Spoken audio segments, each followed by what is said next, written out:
Mindset itu seperti fondasi. Jadi contohnya gini teman-teman, kita kasih analogi aja, kayak teman-teman mau bangun, saya bukan arsitek ya, tapi kita maksudnya semua juga tahu kita mau bangun suatu gedung gitu ya, atau bangun suatu rumah lah gitu. Bangun suatu rumah, kalau biasanya kita ini ada rumah, ada ruko, ada gedung, yang pertama kali dikerjain itu adalah ngebangun apa namanya tuh fondasinya, ya benar nggak? Setuju nggak? Kalau misalnya kelihatan kayak gitu, kalau kita lewat di depan bangunan itu biasanya pekerjaannya tuh nggak kelihatan dulu. Jadi kelewat itu biasanya ditutupin apa segala macem sampai berbulan-bulan, itu biasanya udah mulai dikerjain, tapi kalau dari tampak luar tuh nggak kelihatan, gitu ya. Jadi maksudnya yang dikerjain tuh bawahnya, fondasinya. Nanti misalnya, ini kalau kasih saya contoh, misalnya di rumah saya nih kan ada yang lagi dibangun di dekat rumah ya, ada yang lagi dibangun tuh Ion gitu. Itu tuh kayak gitu, kan kebetulan dekat ya, jadi saya lewat apa segala macam, ada tulisannya, ada apanya segala macam, ada Ion mau dibangun, tapi sebelah mana nggak kelihatan. Jadi yang dibangun tuh dasarnya dulu, bawahnya dulu yang dikerjain. Semua dikerjain dan berbulan-bulan nggak kelihatan.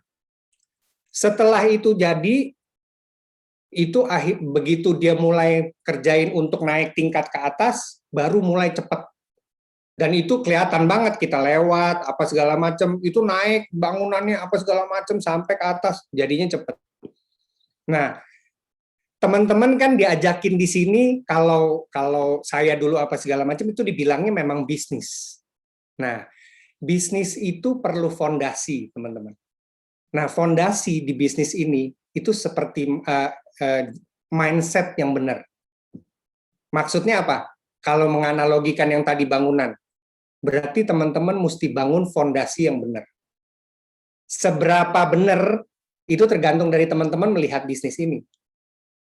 Ya, mindsetnya benar apa enggak gitu. Jadi maksudnya buat ngejalanin bisnis seperti apa? Mau bangunnya, mau bangun rumah, mau bangun ruko, mau bangun gedung 10 lantai, mau bangun gedung 20 lantai, itu awalnya harus benar. Memang nggak langsung terjadi seperti itu, tapi maksudnya teman-teman pasti mulainya gara-gara bisnisnya bagus, dibilang uang, income apa segala macam, tapi begitu waktunya berjalan, memang mindsetnya mesti benar. Nah, mindset itu nggak bisa di-setel dari awal, ya teman-teman ya. Maksudnya gini, nggak bisa kita begitu dibilang bisnis bagus, kita jalanin apa segala macem, terus tiba-tiba begitu udah berjalan, langsung kita mau bangun bisnis yang seperti apanya udah ketahuan. Nggak akan kejadian kayak begitu. Jadi maksudnya mulai aja dulu teman-teman ini, terus datang sama leadernya, habis itu masuk kelas, masuk sistem kayak gini. Mindset ini dibuat sebentar doang mau, ya. Aduh jangan bikin sorry. Udah ya. Nah, ini jadi awalnya. Nah, makanya ada kelas mindset ini. Kalau kita dulu, saya join apa segala macam, memang nggak ada kelas mindset. Jadi waktu berjalan, akhirnya kita menemukan bahwa mindset kita harus seperti ini. Nah, sekarang teman-teman ada di MoveU, ada di One Vision, kelas mindset buat baru itu udah di-setel duluan. Jadi teman-teman yang baru join, baru apa segala macam, baru mulai, ini jadi sangat bagus gitu kelasnya. Nah, sekarang teman-teman begitu udah masuk join jadi agent gitu sama-sama kita, teman-teman mau nggak mikirin fondasi itu? Gitu. Teman-teman mau nggak ngelihat bahwa ini seperti apa supaya teman-teman bisa bangun bisnisnya jadi gede gitu. Nah, ini saya ada apa namanya? Jadi sangat penting mindset kalau menurut saya. Dan saya boleh cuplik ini sedikit nih ya, saya tampilin gambar. Ini saya nyontek dari leader gede juga di One Vision. Bentar ya, saya ini juga. Ini dia. Share screen.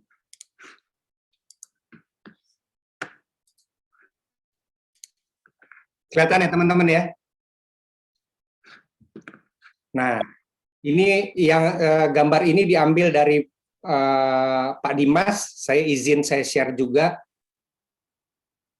Ini jadi sangat penting buat teman-teman ngejalanin bisnis ini. Teman-teman mindset-nya harus benar. Tapi teman-teman mau nggak jadi bagian yang sebelah kiri? Yang sebelah kiri itu grow mindset. Jadi teman-teman bisa I can develop my abilities, mau berubah, mau dengerin, mau berkembang. Kalau yang dikatakan itu fixed mindset. Jadi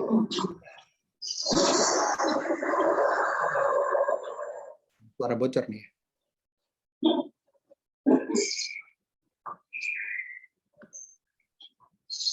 Foni Mana ya, bentar. Dah. Nah, ini jadi sangat penting kalau menurut saya, menurut kita ya. Ini jadi sangat penting. Kalau teman-teman mindset-nya mau bertumbuh, teman-teman bisa sukses. Tapi kalau teman-teman udah mengatur bahwa oh gua ya begini, gua apa adanya, gua ya gue gitu. Ya, ini ya jadinya nggak akan bisa. Jadi teman-teman harus tahu dulu analoginya bahwa teman-teman mau nggak diproses, mau nggak mindsetnya bertumbuh gitu. Ini ngomongnya campur gue lu ya, nggak apa-apa ya. Oke, ini saya ini ya, saya balik lagi.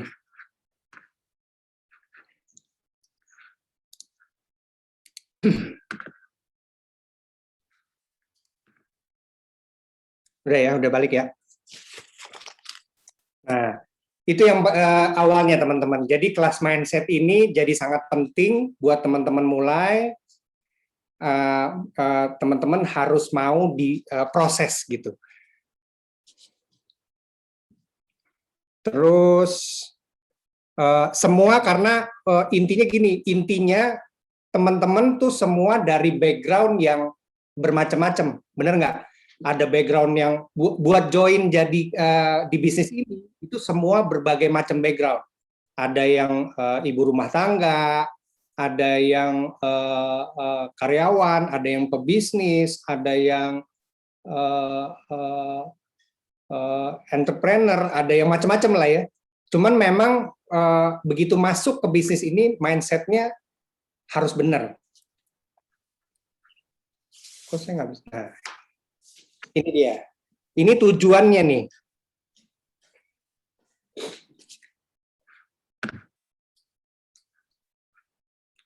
Tujuan yang harus teman-teman miliki. Kalau misalnya di sini dibilangnya mengetahui dan memahami bahwa cara pandang terhadap bisnis ini menentukan kesuksesan Anda. Teman-teman harus tahu dulu, kita bentar ya, kok ini nggak bisa. Oke, sorry.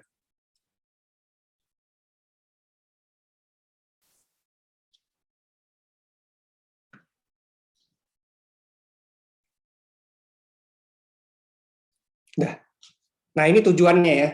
Sorry, tadi saya nggak bisa klik apa-apaan, ngehang kayaknya.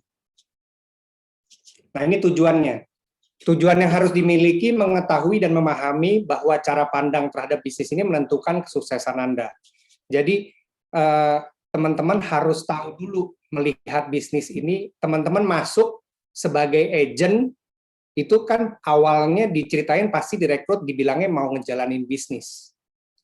Nah, teman-teman harus tahu dulu, siap nggak diproses, siap nggak teman-teman jadi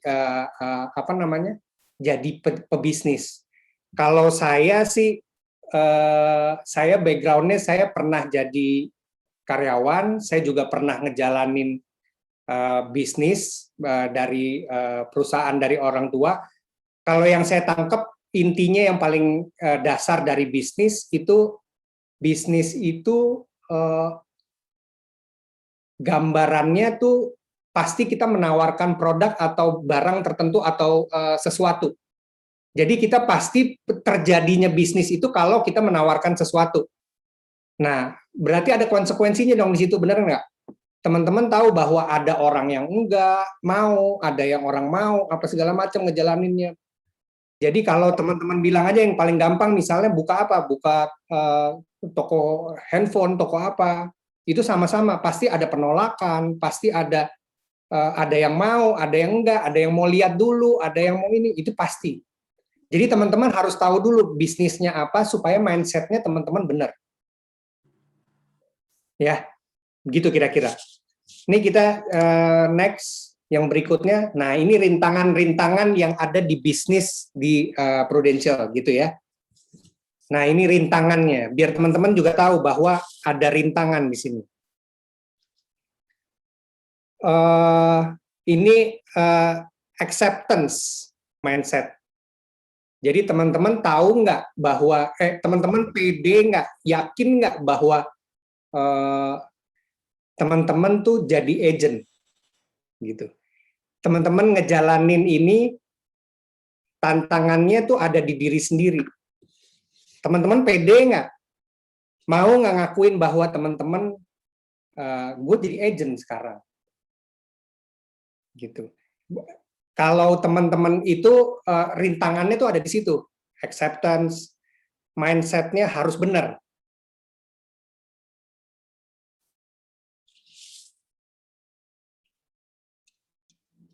Ya, jadi buat ngejalanin teman-teman ada di sini. Terus habis itu yang berikutnya nih, kalau rintangan itu dijalanin, ini berjalan, dia ada akhirnya jadi males. Ada satu lagi yang berikutnya males. Nah, males ini ya udah pastilah ya, kalau misalnya apapun yang dijalanin, kalau memang dasarnya males, udah pasti nggak bisa jalan. Yang berikutnya mati akal. Mati akal itu apa sih?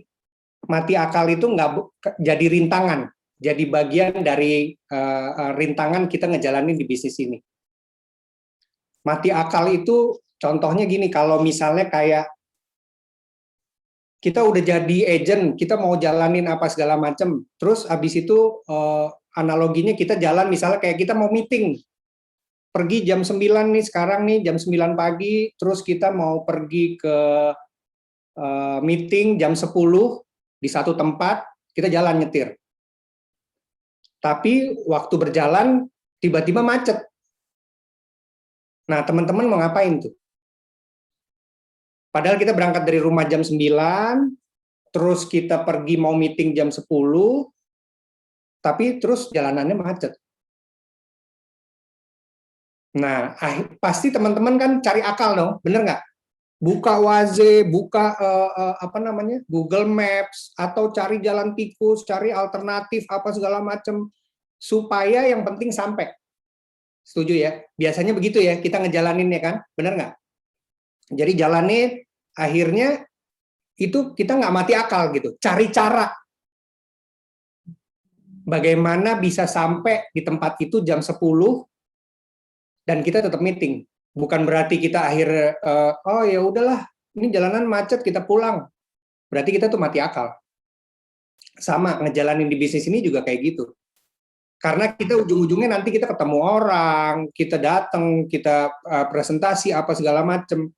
Itu pasti ada pertanyaan yang mungkin datang yang kita nggak ngerti, ada secara produk yang mungkin kita masih belajar, dan sampai hari ini pun kita yang udah segini lama masih juga ketemu yang kita nggak ngerti, yang kita nggak ini. Cuman yang penting kita nggak mati akal. Kalau kita dulu diajarin mungkin take note gitu ya, dicoret, apa namanya? Oh sebentar ya, saya catat dulu kalau kita nggak ngerti. Atau kalau dulu dibilangnya kita bisa WhatsApp. Kalau zaman dulu sih nggak ada WhatsApp ya. Dulu masih BB apa segala macam. Dulu kita ini buat sharing aja ya teman-teman ya, maksudnya biar teman-teman tahu kalau zaman dulu kita nggak ngerti apa segala macam, ketemu apa masuk kamar mandi, nelpon ke leader gitu ya. Makanya harus dekat sama leadernya. Yang penting kita nggak mati akal. Ya. Nah, itu gambaran dari rintangan gitu. Kalau diri sendiri ada di sini nih. Acceptance, kita terima apa enggak, kita jalanin ini malu apa enggak, apa segala macam, itu pokoknya dari diri sendiri. Kita mesti terima dulu. Rintangan yang kedua, yang berikutnya itu dari keluarga. Benar nggak? Teman-teman banyak banget di sini cerita semua. Kalau teman-teman tahu, teman-teman dengar dari sharing nanti di power session ya, namanya jam setengah 11-an gitu, itu banyak dari keluarga. Dari kalau kita ngejalanin yang paling dekat, keluarga itu kan biasanya yang paling dekat ya, dari spouse, istri atau suami, dari keluarga, dari orang tua, itu. Dari om, dari tante, apa segala macam, itu dari keluarga. Oh, lo ngapain sih lo jalanin bisnis ini? Oh, lo ini kita datang nih hari Sabtu, kita dengerin orang sharing apa segala macam. Begitu pas kita pulang, kita cerita, kita excited denger 3 tahun bisa 100 juta. 3-4 tahun bisa 100 juta. Kita pulang, kita ceritain sama spouse atau sama keluarga apa segala macam. Kadang-kadang yang kita terima balik itu nggak sesuai sama apa yang kita ini. Kenapa? Intinya mesti tahu dulu kenapa. Karena intinya mereka tuh sayang sama kita. Pasti setuju ya. Jadi istri, anak, atau suami, atau bapak ibu kita, intinya karena mereka sayang. Tapi mereka nggak dengerin bisnis ini. Mereka nggak tahu di dalam bisnis ini ada seperti apa. Karena kan teman-teman diajakin sama leader teman-teman, itu pasti diceritain bisnisnya apa segala macam. Mereka keluarga itu nggak tahu, gitu, ya. Jadi udah pasti itu akhirnya jadi rintangan. Takutnya kita ini jadi lemes gitu. Oh iya, benar juga ya. Kenapa ya gue apa segala macam. Ya, itu rintangan dari keluarga. Kalau dari teman apa? Sama. Teman itu maksudnya gini. Kita punya sahabat karib, kita punya kalau di kantoran, kalau kita apa segala macam, kita punya bos, gitu ya. Kita dekat sama bos kita apa segala macam. Itu juga sama biasanya. Atau kita misalnya mau resign karena mau jalanin ini full time, akhirnya bosnya bilang, oh lo jalanin aja, yang penting lo tetap di kantor ini, gitu. Atau nggak apa-apa kok lo bagi-bagi waktu apa segala macam, nggak bakal sukses apa segala macam. Nah, itu dari teman, ya. Itu banyak kejadian kalau teman-teman dengar dari power session nanti, itu banyak tuh kedengeran yang kayak gitu. Oh, lo nggak apa-apa, lo kejalanin aja dulu Prudential, ntar lo sebulan lo balik lagi deh ke sini, gitu. Karena mereka menganggapnya, mereka nggak ngerti, orang di luar sana tuh nggak ngerti, ya. Kalau misalnya satu lagi yang berikutnya itu dari masyarakat. Nah, dari masyarakat seperti apa? Ya sama, ya. Intinya orang di luar ngelihat apalah kerjaan agen asuransi, apalah kerjaan ini apa segala macam. Kalau zaman dulu disebutnya apa? Pekerjaan terakhir di muka bumi. Kalau udah nggak ada pekerjaan terakhir ya, benar suka dengar ya, pernah dengar lah gitu teman-teman. Karena mereka intinya mereka nggak ngerti, gitu, ya. Yang teman-teman harus tahu bahwa teman-teman tuh direkrut, terus teman-teman diceritain, teman-teman excited, teman-teman mesti style mindset teman-teman. Jadi rintangan ini nggak kelihatan, ya. Tapi intinya itu dari balik dari diri sendiri. Karena teman-teman melihatnya apa? Ini yang paling gampang. Kalau teman-teman, ini saya balik sedikit nih ya. Kalau teman-teman tahu cara ngelihat pandangnya terhadap bisnis ini, teman-teman mestinya nggak ada masalah sama rintangan si tadi nih. Si diri sendiri, sama teman, sama keluarga, sama masyarakat. Karena gampangnya gini, kalau kesuksesan di bisnis ini, kalau teman-teman saya balik lagi nih ya, bahwa cara pandang ini dari kesuksesan, ya kita bicara kesuksesan. Kesuksesan tuh bicaranya gede. Kalau di Prudential bisa teman-teman lihat dari tolak ukurnya. Teman-teman mau lihat tolak ukurnya seperti apa? Misalnya di One Vision aja deh, ya. Sukses ngejalanin bisnis di Prudential. Teman-teman bisa lihat tuh di One Vision. Ada orang-orangnya, ada namanya, kelihatan orangnya humble-nya seperti apa. Nah, teman-teman bisa lihat, kalau misalnya tolak ukurnya, kalau teman-teman diceritain pasti ada disebutnya tuh achievement gitu ya, ada apa namanya reward jalan-jalan.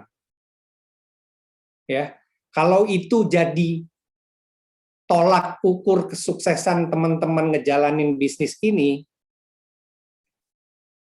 saya mau berbagi cerita aja, bahwa kalau teman-teman tahu, agent yang terdaftar di Prudential itu ada 250.000 kurang lebih. Ini kalau kita bicara sukses, diukur dari achievement. Achievement tuh, ntar teman-teman tanya sama leadernya apa segala macam, itu Star Club sebutannya di kita.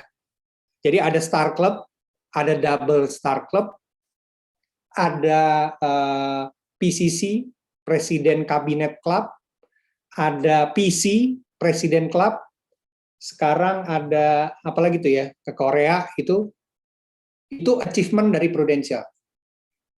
Kalau teman-teman lihat tolak ukur kesuksesan dari achievement, ini saya mau cerita. Yang terdaftar agent di Prudential itu 250.000. Ya. Yang dapat setiap tahun achievement kira-kira yang dapat achievement tuh kurang lebih 2.500 orang. Ya. Kalau teman-teman lihat kesuksesan dari achievement, itu ada 2.500 orang yang achieve setiap tahunnya. Kira-kira, ntar ada yang 3.000, 2 tahun lalu tuh 3.000, ada yang 2.500, ada yang 2.000 kadang-kadang gitu ya, kira-kira 2.500. Nah, teman-teman harus lihat kesuksesan itu kalau dilihat dari achievement, 250.000 orang yang achieve 2.500 orang, berarti cuma 1%. Dari agent terdaftar yang achieve hanya 1%. Jadi kalau teman-teman mau jadi agent asal agent, ya bisa. Di sini nggak ada hukum apa-apanya. Cuman kalau teman-teman melihat dari kesuksesan, teman-teman mesti masuk ke 1%. Gimana caranya? Teman-teman datang ke leadernya. Teman-teman datang ke orang yang ngajak. Gue mau dong jadi bagian dari 1%. Ayo kita sama-sama benerin mindset. Ya. Jadi kita bukan asal ngejalanin jadi agent. Balik lagi tuh ke fondasi tadi. Mau seberapa gede. Kalau kita cuma mau bangun rumah, ya bakalan jadi rumah. Nggak mungkin kita bangun rumah terus tiba-tiba kita mau bangun gedung jadi 10 lantai, fondasinya nggak kuat. Jadi teman-teman harus mulai dari kayak begituan. Cuman teman-teman mesti lihat, ini kenyataannya. Achievement tuh ada lagi yang itu kalau Star Club tadi yang teman-teman kita bilang itu dari Prudential 250.000. Kalau dari seluruh perusahaan asuransi itu ada lagi tuh achievement-nya. Kalau kesuksesan dilihat dari situ. Ada namanya MDRT, Million Dollar Round Table. Ada lagi sebutannya TOT, COT, ya. Nanti teman-teman tanya tuh, TOT itu table, top of the table. Ada lagi court of the table, itu tingkatannya lebih tinggi. Nah itu achievement itu bicaranya dunia, bukan hanya Prudential. Jadi kalau teman-teman mau lihat dari kesuksesan masuknya ke sana, teman-teman bisa loh masuk. Bisa jadi MDRT, bisa jadi COT, bisa jadi TOT. Di One Vision sendiri ada yang topnya tuh Ibu Disa. Itu bisa sampai dunia. Gitu. Jadi apa yang teman-teman lihat dari kesuksesan? Income, mau dari time freedom, mau dari macam-macam, teman-teman bisa lihat dari kesuksesan apa. Kita bisa berbagi, bisa jadi mau ngajar, bisa mau jadi charity, itu bisa jadi tolak ukurnya. Supaya teman-teman bisa style mindset-nya.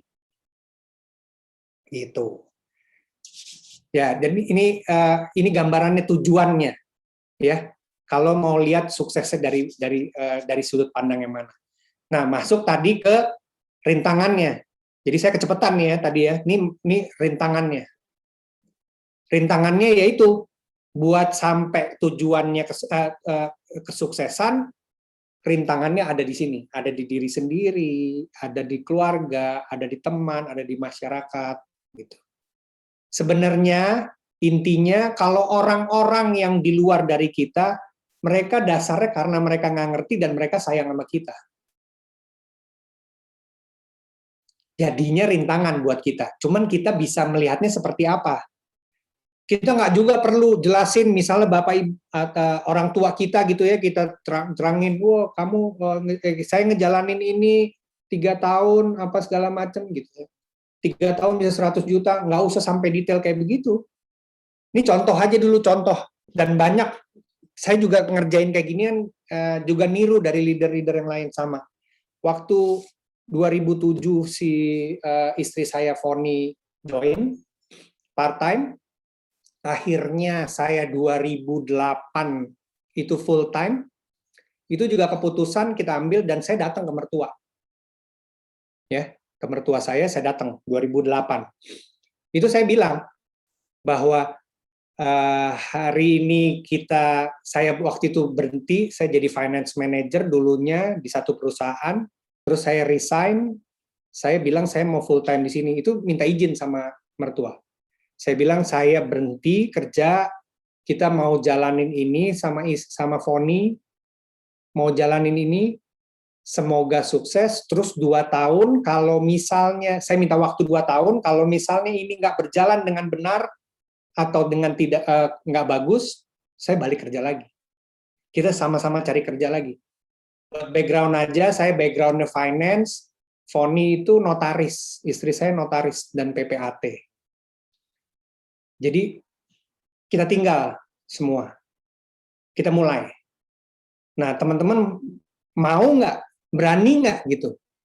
Kalau memang teman-teman udah atur mindset apa segala macam, rintangannya teman-teman dobrak gitu.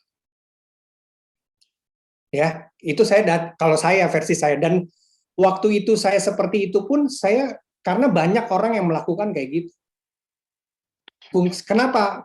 Keperluannya apa? Dan memicu diri kita gitu. Buat kita jadi full time dan segala macam. Ya, itu buat keluarga. Kalau dari teman, ini saya juga sharing aja sama teman-teman. Kan kita zaman dulu bukan zaman dulu ya, sampai sekarang juga saya yakin pasti teman-teman punya komunitas bahasa bagus. Kalau bahasa dulunya geng, gitu ya. Jadi ada, saya cerita, saya itu zaman SMA apa segala macam, itu rumah itu jadi tempat tongkrongan. Ya, jadi istilahnya jadi tempat, ya jadi markas lah, rumah saya. Otomatis saya kebuat jadi istilahnya jadi kayak kepala geng gitu ya, jadi kayak kepala geng. Dan itu kira-kira 15-20 orang kali yang nongkrong gitu ya, barengan apa segala macam. Berjalannya waktu apa segala macam, 2007 2008 saya start full time, itu semua teman-teman tuh pada menghindar. Ya, kenapa sih kayak begitu? Ya karena gitu, karena mereka juga sayang, mereka juga ini apa segala macam. Jadi pada ketakutan gitu ya, mau diprospek apa segala macam. Nah, itu kalau saya di saat itu mungkin teman-teman akan ngerasain di saat itu jadi jadi motivasi ya. Berjalannya waktu, kita 2 tahun ngejalanin, masuk koran, kalau zaman dulu tuh ya, zaman dulu kalau sekarang kan udah digital ya, zaman dulu masuk koran Kompas, berprestasi, terus kita dapat jalan-jalan, keliling dunia, apa segala macam. Lama-lama mereka balik loh. Tadinya yang kita jadi ketua geng, begitu kita ngejalanin Prudential, teman-teman pada hilang, terus habis itu, begitu kita ngejalanin, terus kita dilihat sukses apa segala macam, otomatis pada balik. Ya, jadi pada berteman lagi sama kita. Benar nggak? Kalau saya ngerasainnya kayak begitu, jadi nggak perlu takut kehilangan teman buat gara-gara ngejalanin bisnis gede. Seberapa mindset teman-teman ngelihat bahwa bisnis ini bisa nganter kita jadi kehidupan yang lebih bagus. Nah, di saat itu semua hilang, habis itu semua balik. Sekarang bahkan gitu ya, kalau saya bilangnya kemarin, bahkan sekarang kalau di grup kan kita punya WhatsApp grup apa segala macam. Saya cuma bilang, "Woi, gue mau ngopi nih di sini." Semuanya pada ngikut. Ya. Karena kenapa? Karena dia tahu kita yang bayarin. Jadinya akhirnya jadi pada ngikut. Ya. Jadi kepala geng lagi, jadi ketua geng lagi gitu. Jadi teman-teman nggak usah takut sama rintangan-rintangan ini. Oke, ini rintangan ya. Saya ada contekan juga nih, jadi saya biar nggak kemana-mana tadi teman-teman ya. Nah, jadi prestasi itu kalau di sini, kalau prestasi itu jadi sangat penting teman-teman. Makanya style mindset dari awal sebisa mungkin teman-teman datang melidernya apa yang teman-teman tuju, ya, supaya rintangan-rintangan ini teman-teman bisa atur, gitu. Kita lanjut ya. Nah, ini profesi yang teman-teman harus tahu juga supaya mindsetnya teman-teman bagus. Profesi agen asuransi, tulisannya di atas gitu ya. Nomor 1 ditulisnya baik. Kenapa sih ditulisnya baik? Teman-teman harus tahu dulu profesi teman-teman yang teman-teman jalanin hari ini. Yang profesi yang teman-teman jalanin hari ini itu bukan tiba-tiba teman-teman jadi agent terus abis itu bisa jualan asuransi. Teman-teman masuk di perusahaan Prudential yang terbaik se-Indonesia. Ya. Brandingnya udah benar. Kalau teman-teman lihat ya, kalau orang bicara asuransi itu bicaranya Prudential. Sama kayak saya mau pesan minum dong, Aqua. Air putih brandingnya udah jadi Aqua. Sama di asuransi, kalau bilang asuransi pasti ngomonginnya Prudential. Ya, jadi kita nih profesi agen asuransi, kita bermitranya sama siapa? Sama Prudential. Berarti perusahaannya udah perusahaan terbaik.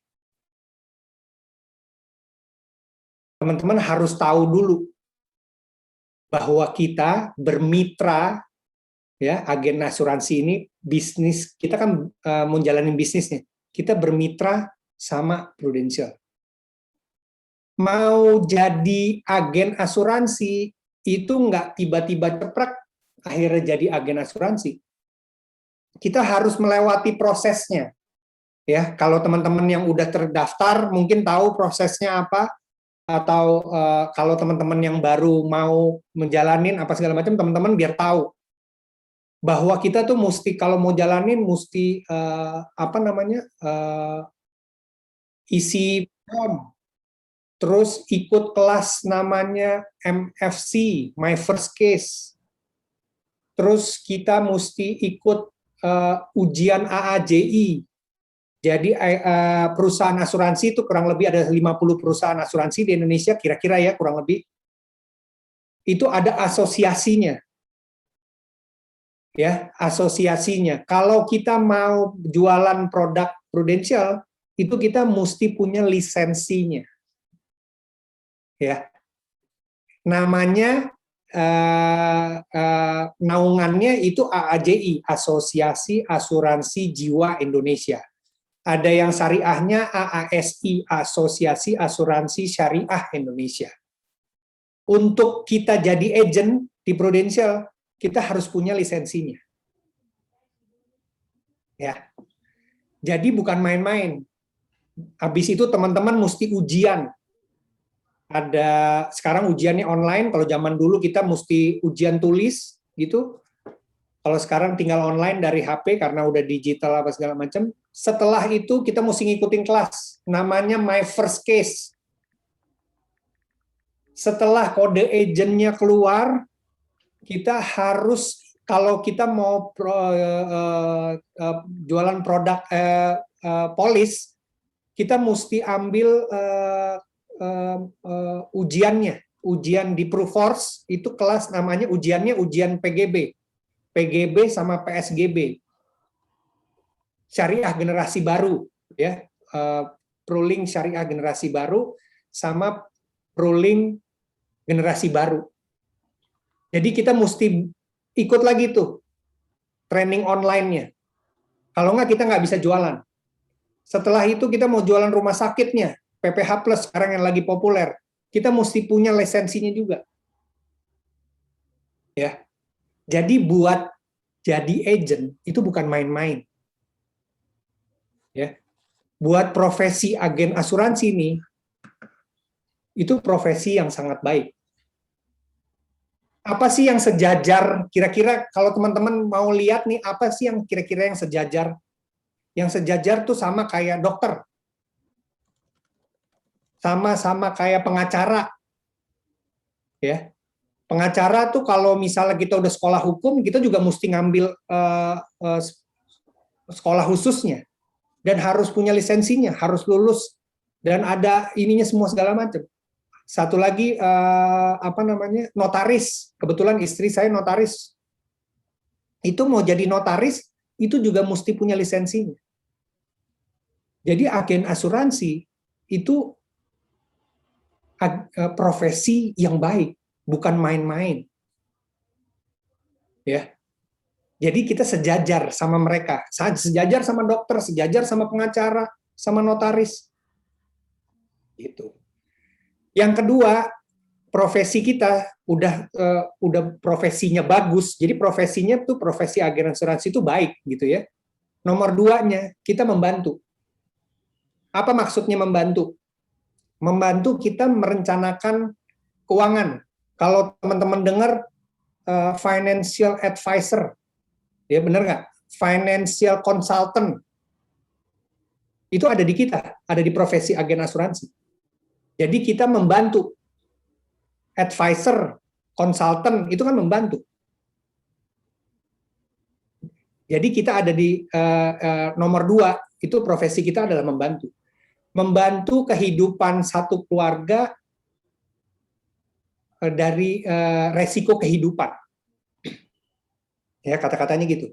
Merencanakan resiko kehidupan. Benar nggak? Kalau kita membantu, ini kita dulu ada lucu-lucuannya gitu ya, biar teman-teman juga santai nih, santai sedikit. Kalau tadi saya sebut sama dokter, kalau tadi saya sebut sama pengacara, benar nggak? Kalau teman-teman tahu, kira-kira kalau dokter dia mau rame, apa yang mesti terjadi? Mesti banyak orang sakit. Benar nggak teman-teman? Ya. Kalau kita jadi dokter, terus kita mau jadi dokter yang rame, dokter yang sukses apa segala macam, selain kita harus pintar dan bagus pengetahuan dokter kita, tapi dalam tanda kutip mesti banyak orang sakit juga, benar nggak? Ya. Sama, pengacara gimana pengacara? Pengacara juga sama. Kita juga mau jadi pengacara hebat, jadi pengacara apa segala macam, masuk TV itu ada pengacara-pengacara selebritis. Kira-kira mesti apa yang terjadi? Mesti ada kasus, teman-teman. Ya. Jadi orang mesti bermasalah dulu, akhirnya baru datang ke pengacara. baru pengacaranya jadi top, gitu ya. Enak nggak kira-kira tuh kerjaan itu? Kalau kita di sini, kita membantu orang dari resiko kehidupan. Apa sih resiko kehidupan? Ya sakit, ya cacat, ya sakit kritis, ya masuk rumah sakit, ya meninggal. Begitu meninggal, kehidupan yang ditinggal itu tetap berjalan bagus. Kita membantu. Sama, pengacara juga membantu orang yang punya kasus. Dokter juga sama, membantu orang sakit. Kita, profesi agen asuransi itu membantu dari resiko kehidupan. Lebih berkelas kita loh sebagai profesinya agen asuransi. Kemudian yang berikutnya apa? Gimana caranya? Gimana ngejalaninnya profesinya kita? Dengan bercerita, teman-teman. Bercerita sama orang, bercerita boleh teman, boleh keluarga, boleh saudara, boleh sahabat, boleh teman lama yang udah nggak ketemu. Kita bercerita. Apa ceritanya? Semua cerita resiko kehidupan, gimana ngejalanin kalau terjadi sesuatu sama kita, gitu. Ya. Ini kita cerita aja, saya sharing aja sedikit. Saya sama Foni, kita ada nasabah gitu ya, waktu kita baru mulai 2008. Ini nyambung dari profesi agen asuransi ya, sampai ke bercerita itu. Kita ada nasabah, kita join 2007, 2008 kita Foni punya sahabat, terus buka polis. Ini sharing. Buka polis sekeluarga gitu ya, dia sama anaknya 3, terus intinya 2008 dia buka, preminya nggak gede, 100 juta, 1 juta per bulan, terus ada sakit kritisnya kira-kira 180 juta. Zaman dulu itu CC, jadi kalau teman-teman ntar tanya sama leadernya, kalau sekarang kan ada CCB, ada apa segala macam, dulu zamannya masih CC, ya, itu 180 juta. Singkat cerita, 2008 dia buka, ini orang karirnya, ini bukan cerita sedih ya teman-teman ya, tapi maksudnya biar teman-teman tahu tugas kita nih sebagai profesi agen asuransi. 2018 kalau saya nggak salah, dia sakit kena kanker rahim kalau nggak salah, ada pokoknya di rahimnya lah gitu ya. Di saat itu sahabatnya Foni itu apa namanya, kerja di kantor di perusahaan multinasional ya. Jadi dia untuk pengobatan itu full coverage, nggak ada masalah ya. Jadi semua di cover. Kantornya di Nestle, di dekat rumah saya sini, perusahaan multinasional, perempuan ya. Saat itu 2018, kita juga sebagai agent, saya di saat itu juga kayaknya kalau nggak salah saya belum ada yang klaim sakit kritis zaman dulu. Intinya dia berobat, dia operasi, dan dia sembuh, teman-teman. Ya, sembuh total. Habis itu kita bantu klaim apa segala macam, terus kita konsultasi sama dia apa segala macam, intinya semua pengobatan yang dilakukan sama dia, operasi dan segala macam itu di cover kantor. Oke? Terus kita urus klaim apa segala macam, sakit kritisnya keluar 180 juta. Ya. 1 hari setelah dia terima uangnya apa segala macam, udah masuk ke rekeningnya, dia telepon Foni. Dia bilang gini, Fon, ini klaim sudah keluar. Makasih ya, gitu. Tapi karena gue semua di cover sama kantor full, jadi uang ini 180 juta, gue DP buat haji. Ya.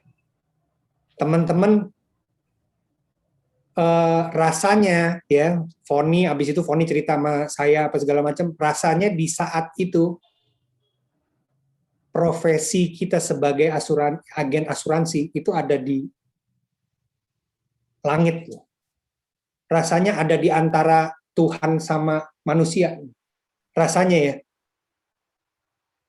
Kayak kita kayak aduh, nggak bisa kebayang deh teman-teman. Cuman teman-teman bisa ini ya, ngebayangin dia terima duit 180 juta, dia DP haji.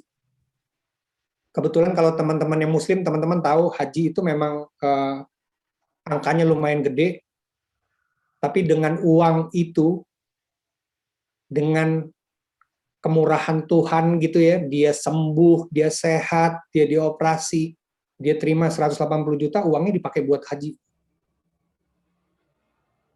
Itu sih luar biasa tuh. Jadi profesi agen asuransi rasanya sih luar biasa kalau menurut kita berdua ya. Teman-teman harus ngerasain. Tapi kalau teman-teman yang baru join apa segala macam, mungkin nggak ngebayang bahwa bisa kayak begitu. Saya juga nggak ngebayang, kita juga nggak ngebayang waktu itu bisa sampai kayak begini.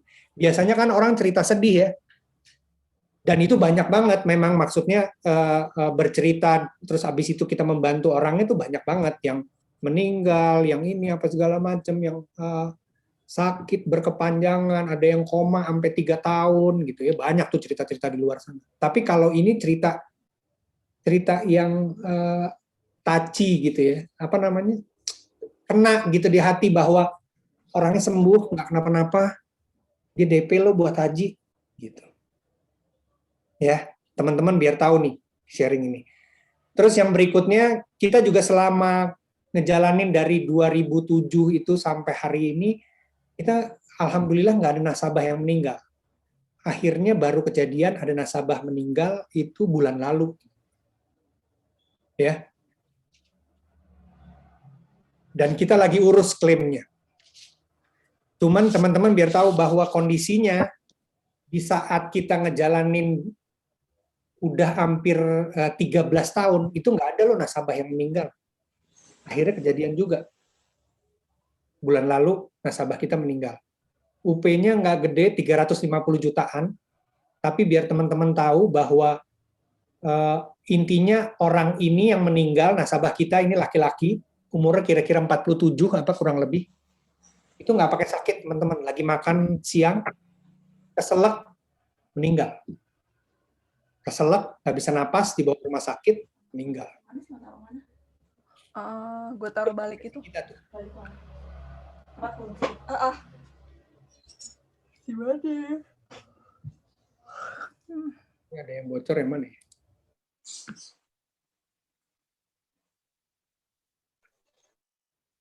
Oke.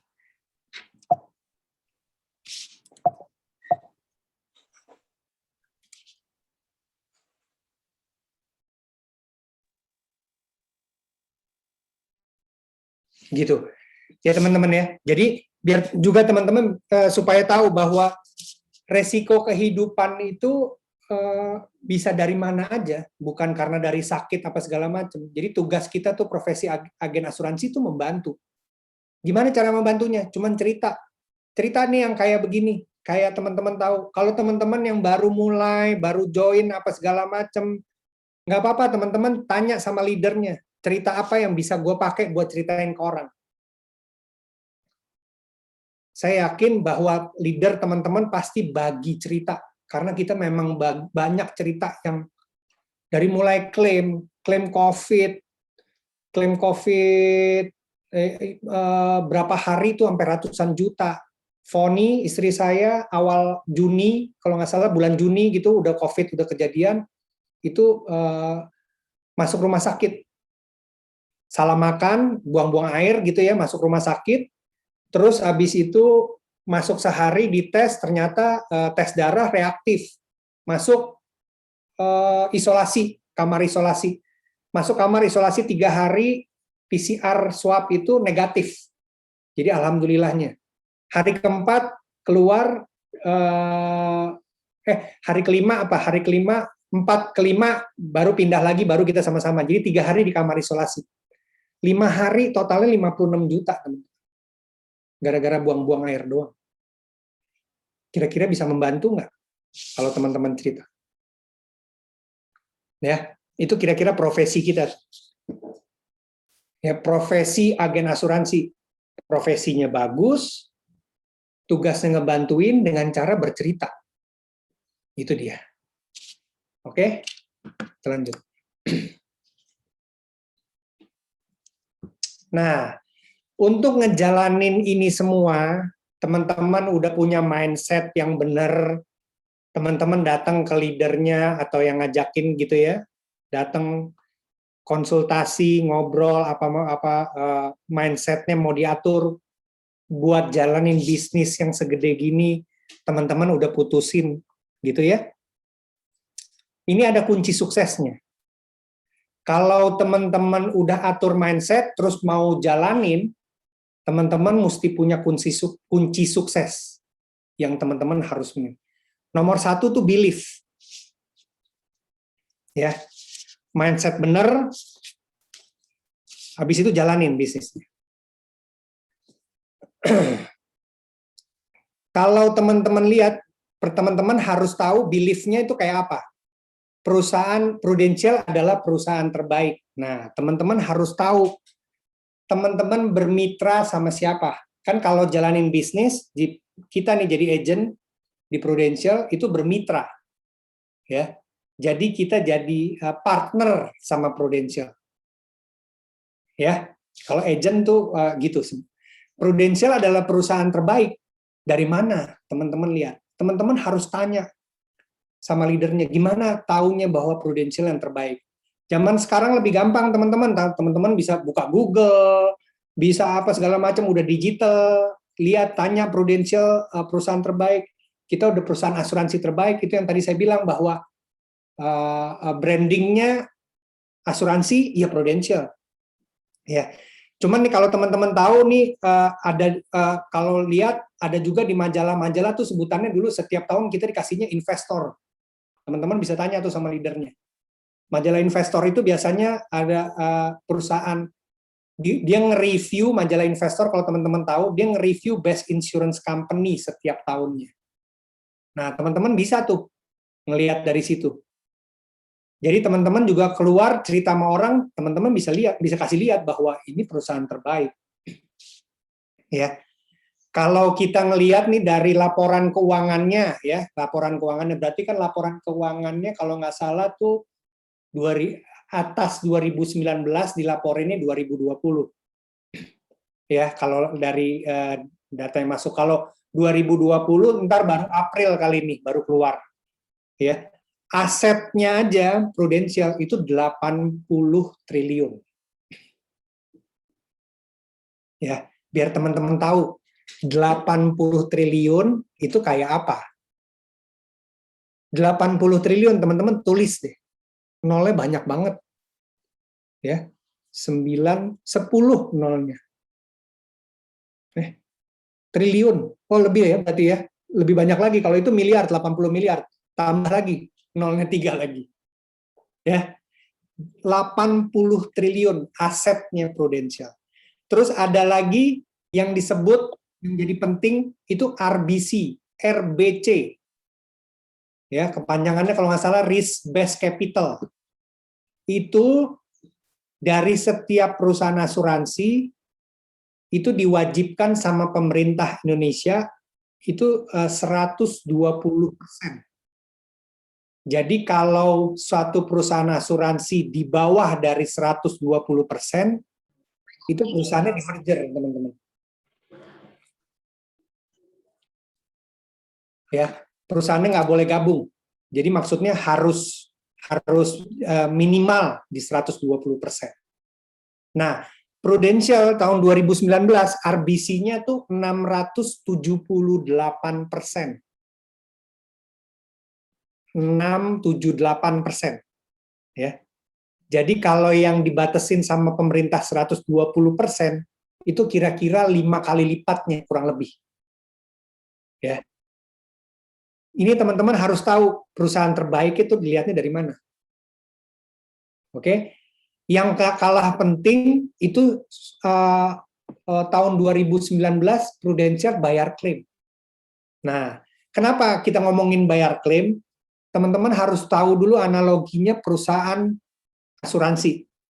perusahaan asuransi itu punya tugas apa?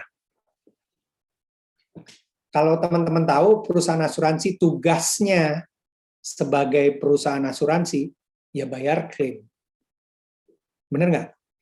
Tugas utamanya itu bayar klaim. Kalau asuransi mobil, ya kalau mobil tabrakan ya harus dibayar. Itu tugasnya perusahaan asuransi mobil gitu. Asuransi kerusakan, kerugian, dan segala macam, termasuk asuransi prudensial. Tugasnya utamanya itu bayar klaim. Nah, Prudential 2019 itu bayar klaim 15,6 triliun. Ya. Supaya teman-teman tahu dan teman-teman bisa cerita sama orang yang teman-teman prospek gitu. Teman-teman tawarin produknya.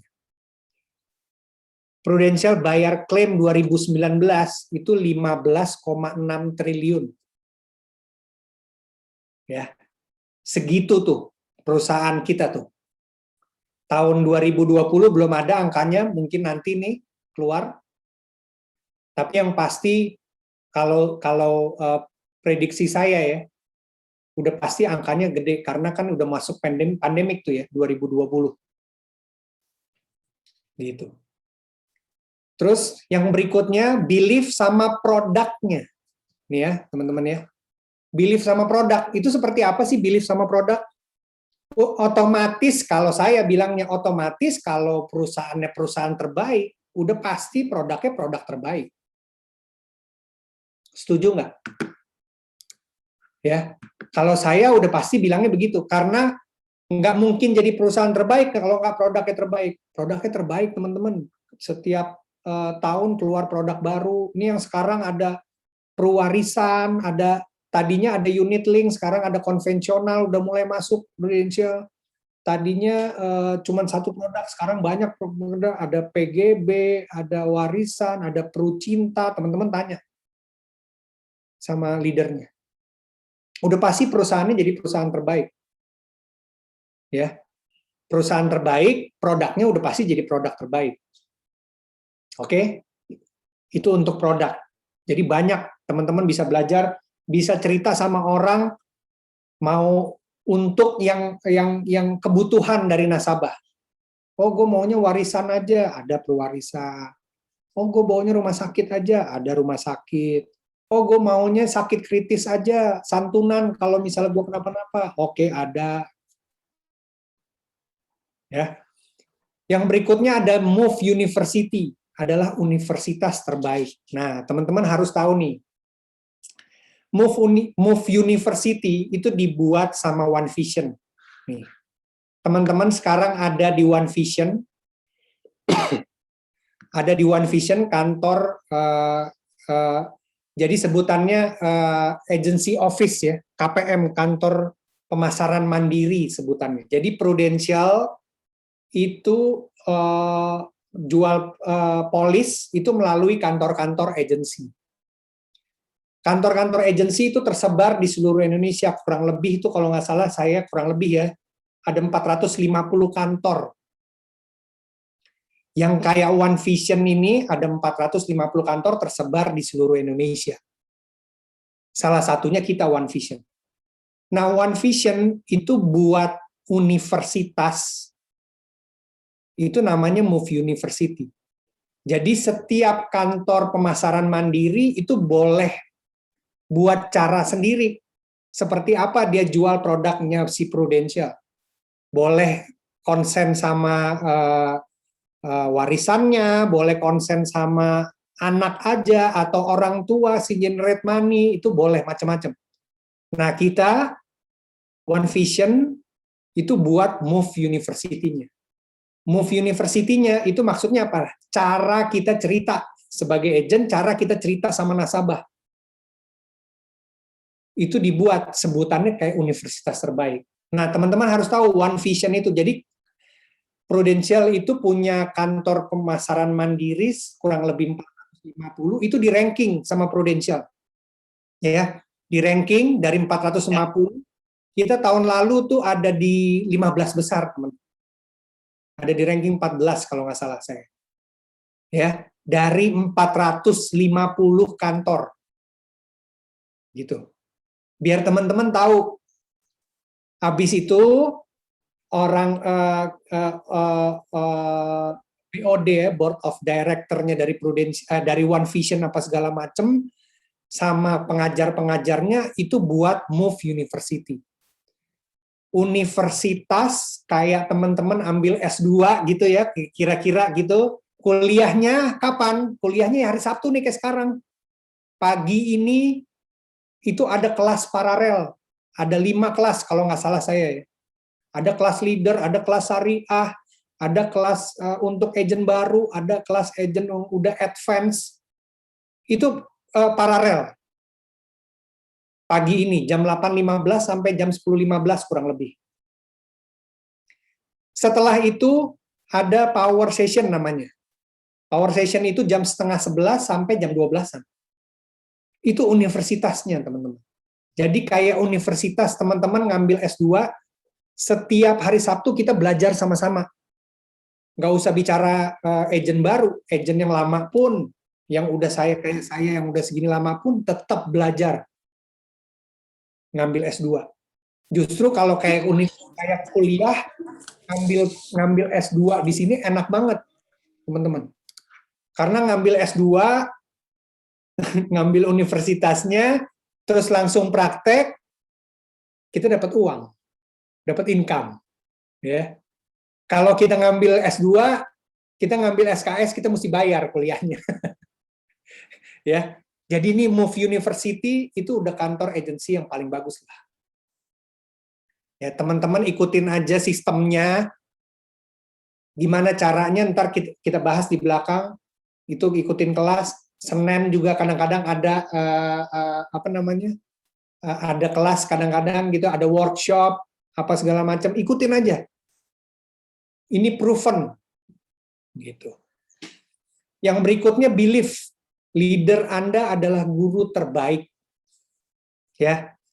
Saya hari ini jalan udah tahun ke-14 sampai hari ini apapun kalau ada yang kita ragu, kita nggak ngerti, saya masih tanya sama leader. Kenapa? Karena gimana pun hukumnya, dia mulai duluan daripada kita.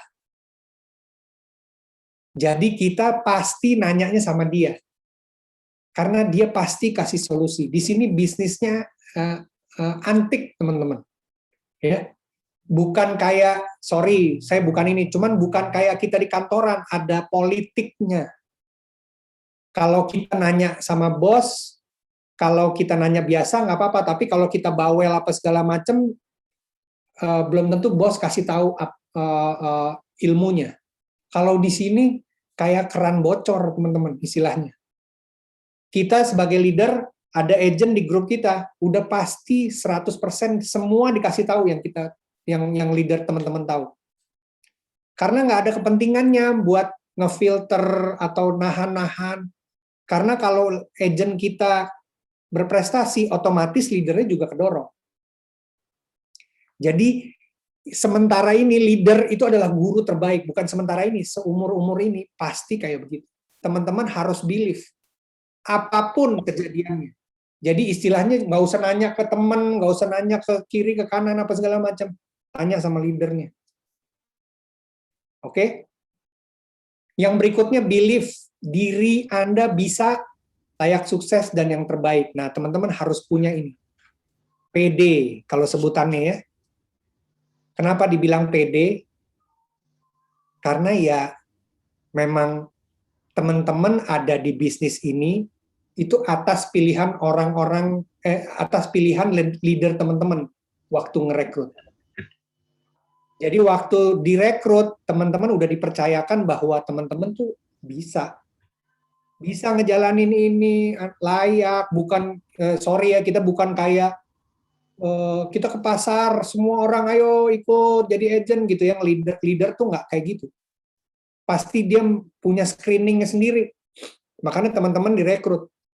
Begitu teman-teman rekrut, teman-teman harus pede bahwa diri kita tuh bisa buat jalaninnya.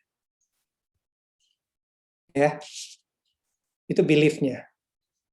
Yang berikut, kunci sukses yang kedua, itu mesti punya goal yang besar. Nah, ini sharing, bukan sharing ya, teman-teman harus tahu apa yang teman-teman pengen di bisnis ini. Karena ini dari dulu sampai sekarang, dan itu saya pegang, karena kita di bisnis yang unik, gitu ya, kita nggak punya bos. Kalau di sini disebutnya kita nggak punya bos, teman-teman. Kita punyanya leader.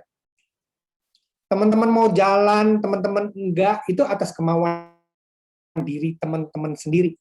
Teman-teman mau lihat ini sebagai bisnis apa, mau dapat apa yang di Uber, itu semua dari ini. Hari ini teman-teman mau tidur, besok teman-teman mau kerja, itu urusannya teman-teman sendiri.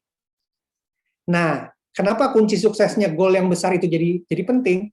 Karena goal yang besar itu kayak bensin, kalau kita sebutannya. Ya.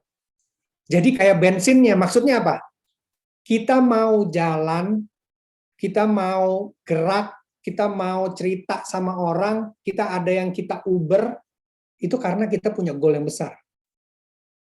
Bukannya kita nggak dipungkirin bahwa memang kalau kita jalanin bisnisnya yang benar, 3-4 tahun udah ketemu 100 juta. Kalau cuman dibilangin kayak begitu, teman-teman, oh iya sih benar, 300 juta, 3 tahun, 4 tahun, 100 juta. Terus 100 jutanya teman-teman mau ngapain? Kalau Tuhan izinin dapat 100 juta, teman-teman mau ngapain? Coba tanya sama teman-teman, tanya sama leadernya. Dan kalau gue punya 100 juta sebulan, gue mau ngapain ya? Gitu. Teman-teman tanya, itu pertanyaan yang ini.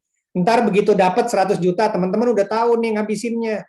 Ntar sebulan lagi, bulan depannya teman-teman terima lagi 100 juta. Karena 100 juta datangnya bulanan loh.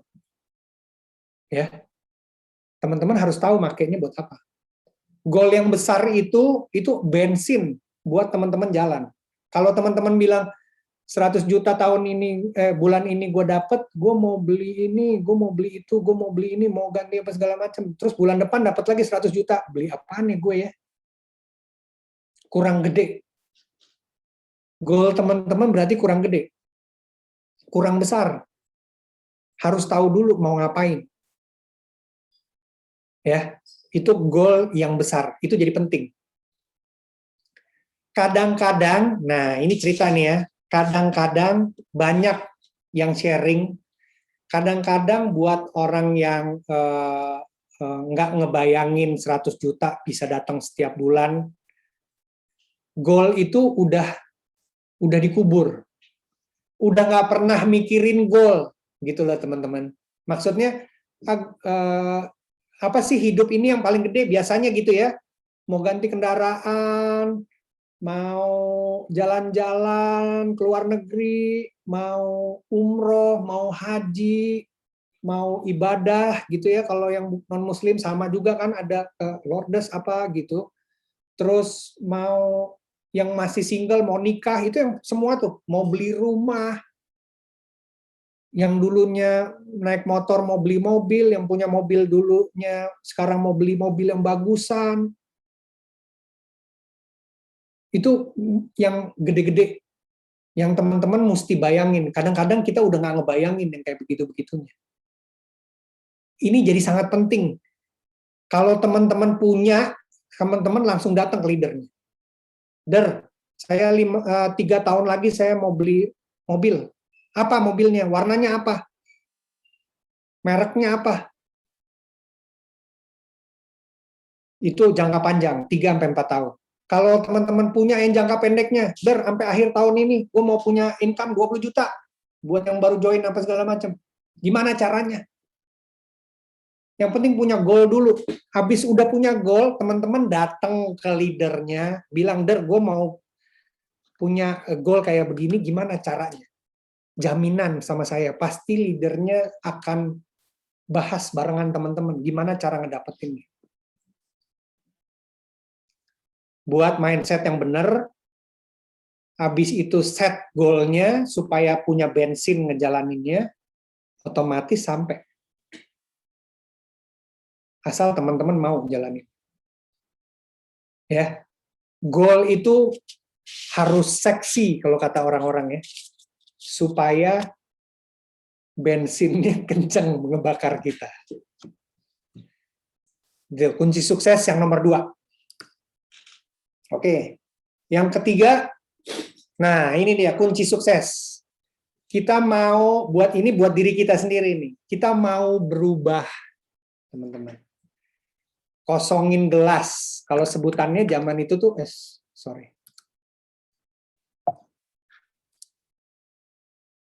mau berubah. Kalau kita sebutnya dari dulu sampai sekarang tuh namanya kosongin gelas. Apa sih maksudnya? Gitu. Kalau kita datang ngejalanin bisnis ini, kita bawa semua atribut dulunya kita siapa, itu nggak bisa, teman-teman. Itu maksudnya analoginya kayak gitu. Kayak teman-teman datang di gelas nih, kalau teman-teman lihat gelasnya penuh, isinya air putih, terus teman-teman datang atau beli Coca-Cola, teman-teman tumpahin lagi Coca-Cola di atasnya, ya, otomatis nggak akan masuk. Coca-Colanya pasti akan luber di luar. Jadi mendingan teman-teman datang, teman-teman buang air putihnya, kosongin gelasnya, habis itu teman-teman masukin air yang baru. Itu analoginya. Teman-teman datang dari background yang bermacam-macam, ada manajer, ada director, ada manajer finance, macam-macam deh. Buka jubah, kalau saya bilang gitu dulu. Dulu kita siapa, buka jubah. Ini saya sharing aja nih ya. Saya dulu manajer finance di salah satu perusahaannya perusahaan keluarga gitu. Sama, orang juga datang ke kita, datang ke kantor saya dulu, itu juga minta uang apa segala macam tuh ke saya. Jadi approve by tanda tangan saya. Tapi begitu saya datang ke sini, itu bisa berlaku apa enggak? Nggak bisa, teman-teman. Lain. Memang beginilah bisnisnya. Jadi teman-teman harus buka jubah. Ada lagi yang orang marketing gitu ya. Saya bukan ini, cuman punya bank nama atau punya ini apa segala macam. Oh, gue bawa ke sini, gue pakai sistem ini apa segala macam.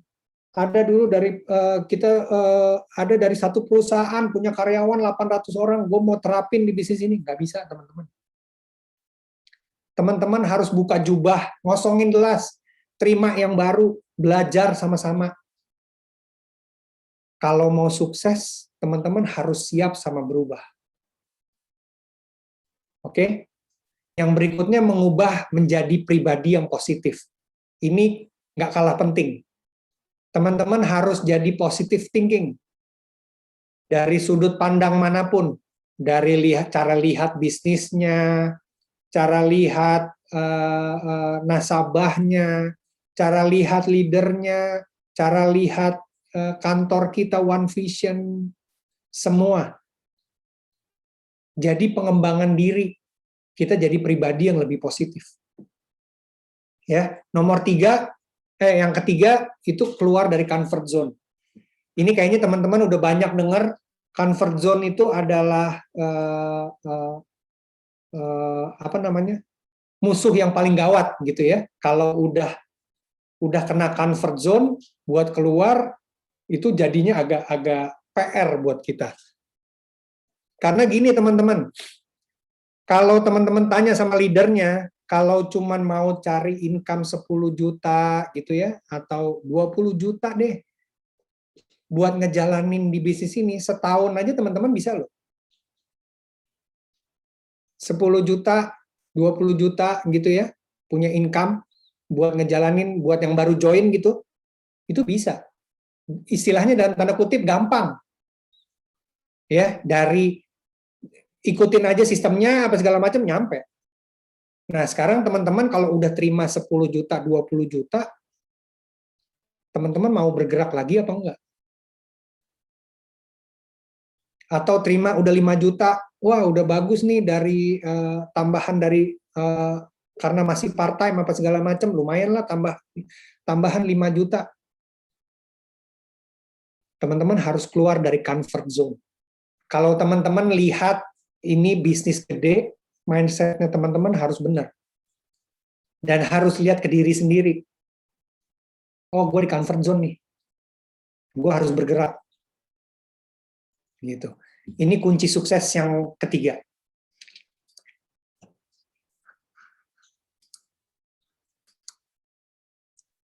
Yang berikutnya, nah, ini kunci sukses yang harus dimiliki juga nih, yang keempat, komitmen.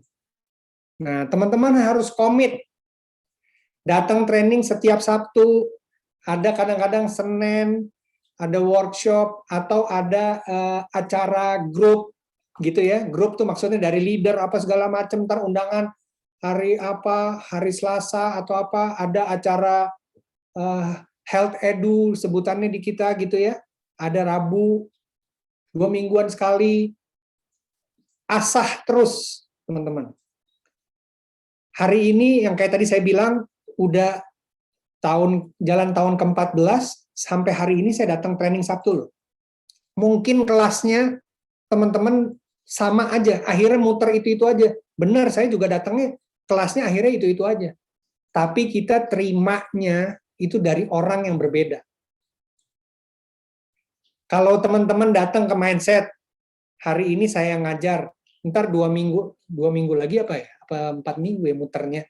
Nanti datang lagi tuh, yang ngajar orang lain. Walaupun materinya sama nih, slide-nya sama, tapi pasti teman-teman bakalan dapat sesuatu. Kalau teman-teman lihat dari positifnya, teman-teman pasti dapat sesuatu yang baru. Karena kita semua yang di sini, yang ngajar hari ini, itu pelaku, bukannya pengajar, bukannya guru. Kita nggak pakai teori. Semua pelaku yang udah ngejalanin, pasti teman-teman bisa ambil 1 poin. Paling nggak 1 poin aja udah berharga. Ya, jadi teman-teman harus komit, asah setiap Sabtu datang training. Terus yang berikutnya ini, bercerita pentingnya asuransi minimal 2 orang per hari. Kalau orang yang baru join apa segala macam, teman-teman jalanin ini aja ya. Hari Sabtu training, Senin sampai Jumat setiap hari cerita sama 2 orang. Saya yang jamin teman-teman bakalan sukses. Saya yang ngejamin. Ikutin aja nih, sistemnya kayak begini. Teman-teman komit datang Sabtu, sama cerita minimal 2 orang per hari. Pasti jadi sukses. Jalanin sampai akhir tahun kayak begini, pasti. Jaminan. Ya. Ini komitmen, kunci sukses nomor 4. Yang berikutnya, kunci sukses yang harus dimiliki. Nomor 5. Ya. Jadi udah ada 5. Punya waktu.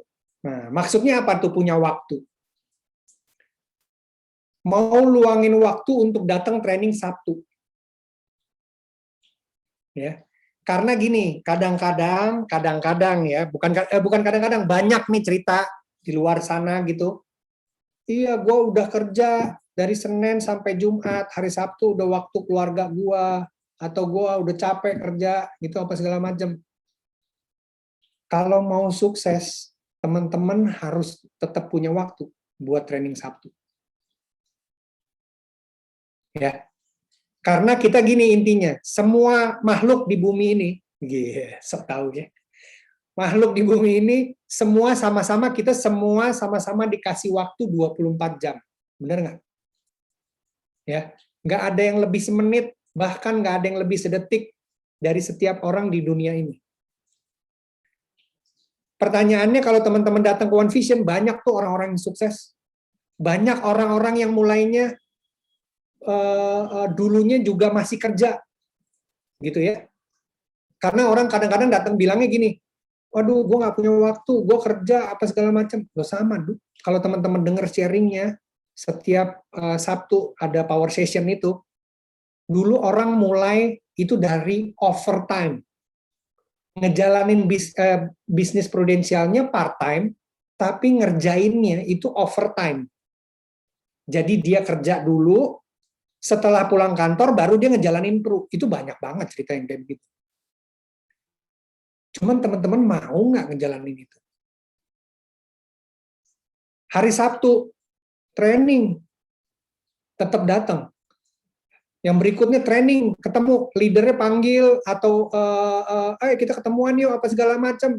Pulang kantor, oke, makan siang, kita ketemuan, buat review. Paling nggak nge-review aja nih antara kita sama leader.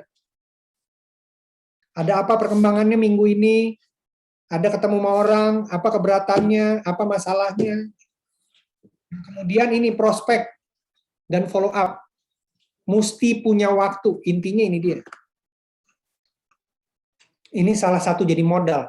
Aduh, kalau ada orang yang negative thinking gitu ya, aduh, gue nggak punya waktu, ya udah susah. Udah pasti susah. Udah pasti kunci suksesnya udah jadi batal gitu. Karena orang semua juga mulainya dari, kalau teman-teman tahu, yang udah ngejalanin banyak senior-senior, banyak yang lebih hebat lagi dari kita gitu ya, semua mau luangin waktu buat ini 3 poin ini. Ya. Ya, ini jadi harus punya waktu. Kemudian kunci sukses yang ke-6. Nah, ini penampilan ya teman-teman ya. Penampilan, pakaian kerja, bersih, rapih, profesional. Nih saya bacain dulu ya, perhatikan kebersihan tuh yang kayak gitu-gitu tuh, kerapihan diri, parfum jangan kebanyakan, bau badan, bau mulut, lengkapin pekerjaan, kalau sekarang pakai tab apa segala macem gitu ya. Cuman dasarnya gini, kalau saya dasarnya gini, karena kalau saya diajarinnya, karena kita ada di bisnis keuangan, kan dasarnya itu ya, asuransi itu bisnis keuangan. Teman-teman lihat aja kiblatnya ke perbankan. Benar nggak? Gampang soalnya, tolak ukurnya gampang. Teman-teman datang aja ke bank, ke BCA kayak, mau ke Mandiri kayak gitu yang banyak ya. Lihat aja penampilan itu orang-orang. Dari mulai customer service, dari mulai teller, itu dasar dari orang, kalau saya bilangnya dasar orang finance. Ya, nggak usah yang berlebihan, nggak usah yang sampai gimana-gimana gitu. Perpakaian ya begitu aja, warna ya itu aja. Kalau saya juga warna hitam, abu-abu, biru, itu warna-warna finance. Kalau menurut saya bidang finance ya cuman itu aja. Kalau ini ada coklat apa krem gitu, kalau saya enggak, karena saya biasanya cuma biru, hitam, abu-abu. Harus kayak gimana? Enggak harus yang ini banget kok, yang normal-normal aja. Sekarang bahkan batik udah jadi ini juga, ya, batik tangan pendek, batik tangan panjang, rapi. Kebersihan, kerapihan itu jadi penting. Karena kita otomatis kita akan ketemu sama satu orang. Dan itu first impression. Pasti mau ketemunya di kantornya, mau ketemunya di rumahnya, mau ketemunya di kafe, di restoran, itu pasti walaupun kita udah kenal, walaupun kita temenan, pasti first impression itu mereka ngelihatnya itu. Ya, penampilan jadi sangat penting. Gak usah yang aneh-aneh, teman-teman. Kalau zaman dulu dibilangin ada pakai dasi apa segala macam, dasinya gambar Pinocchio, gambar kartun gitu, nggak usah. Yang biasa aja, hitam putih aja, apa hitam abu-abu, yang warna-warna aja normal gitu. Ya, yang biasa aja, nggak usah terlalu berlebihan. Nah, ini penampilan profesional. Mengapa? Nah, ini pandangan kita terhadap profesi agen, bidang penjualan sama industri asuransi. Tadi saya bilang, Karena kita ada bidang penjualannya ya asuransi, industrinya ya finance gitu. Maksudnya ada jadi sangat penting gitu. Apa pandangannya, penampilannya profesional. Ya. Nah, ini dia sikap atau pembawaan, cara jalan, ya.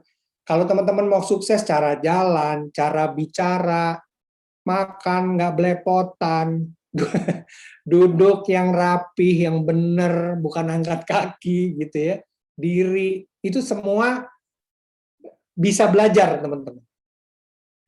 Ya, ekspresi wajah sama bahasa tubuh, cara memandang kalau kita lagi ngobrol, ngelihatnya kemana, itu diajarin semua. Sikap tubuh, kepala, wajah, alis, mata, bibir, nih semua nih saya bacain aja nih. Berbicara, waktunya mesti tepat, topik pembicaraan, tempat, gitu ya. Kenapa? Karena ini dulu kita sampai diajarin gitu ya, nanti ada mungkin workshopnya gitu ya. Waktu mesti on time. Tempat, itu dia. Kadang-kadang kita ketemu tempat sama orang, kita ketemu di kafe, musiknya kekencengan. Gitu. Kita nggak bisa ngomong. Jadi mesti survei, teman-teman. Datanglah lebih cepat. Datanglah lihat tempat. Atau ada tempat yang udah tahu kita bahwa ini nyaman apa segala macam. Biasanya karena kita ketemu dengan orang yang tidak sama, kita tetap aja di tempat itu. Jadi jadiin aja tempatnya tempat favorit. Gitu. Topik pembicaraan yang bagus, yang positif apa segala macam. Jaga kesehatan, makan, tidur, olahraga, kontrol stres, berpandangan positif dan optimis. Itu semua nih prinsip-prinsipnya penampilan. Ya. Nah, ini bau badan, gunakan deodoran secukupnya. Kaos dalam supaya kalau keringetan nggak lepek gitu ya. Kalau cadangan, kalau orang yang naik motor apa segala macam kan mungkin kehujanan atau apa segala macam gitu. Bau mulut, kuku. Ya, itu semua jadi concern, harus diurus gitu. Harus punya waktu buat potong kuku gitu. Karena kita cerita ntar pakai pen gitu kan ya. Pakai pen, pakai tab apa segala macam tuh pasti kelihatan kuku. Ya. Terus kalau saya dulu bilang kaos kaki itu ya. Kaos kaki itu jadi sangat penting. Ntar kadang-kadang kaos kaki longsor. Ntar kita duduk, apa segala macam, begitu angkat kaki, kaos kakinya udah longsor gitu. Ya, nggak seberapa, tapi impresi orang tuh sangat penting gitu. Ya, nggak harus yang ini, yang mewah gitu. Itu pakaian kemeja, batik gitu kan, warnanya apa segala macam. Terus kalau celana, kalau saya celana udah pasti hitam, biru, abu-abu gitu. Nggak usah yang aneh-aneh gitu ya. Terus berikutnya, nah ini sepatu. Nah ini sepatu nih mestinya ditambahin gini ya, kaos kaki longsor itu kadang-kadang suka jadi nggak ini. Ikat pinggang, tas, jam, cincin, nggak usah yang sampai berlebihan. Kadang-kadang ada apa? Kita ngomong sama kayak Hotma gitu ya, Hotman apa Hotma, yang jarinya cincin semua gitu kan, nggak usah, yang biasa-biasa aja. Ini sepatu sama aksesoris pria, rambut rapi, ya secukupnya, terus jenggot, kumis apa segala macem. Nah ini wanita nih, kalau saya nggak ikut-ikut ya, boleh nanti konsultasi sama leadernya atau sama siapa, ini urusan wanita. Intinya pokoknya rapih, bersih, bukan harus mahal, tapi paling enggak kelasnya tahu gitu. Kalau saya intinya gitu ya. Nah, ini sepatu.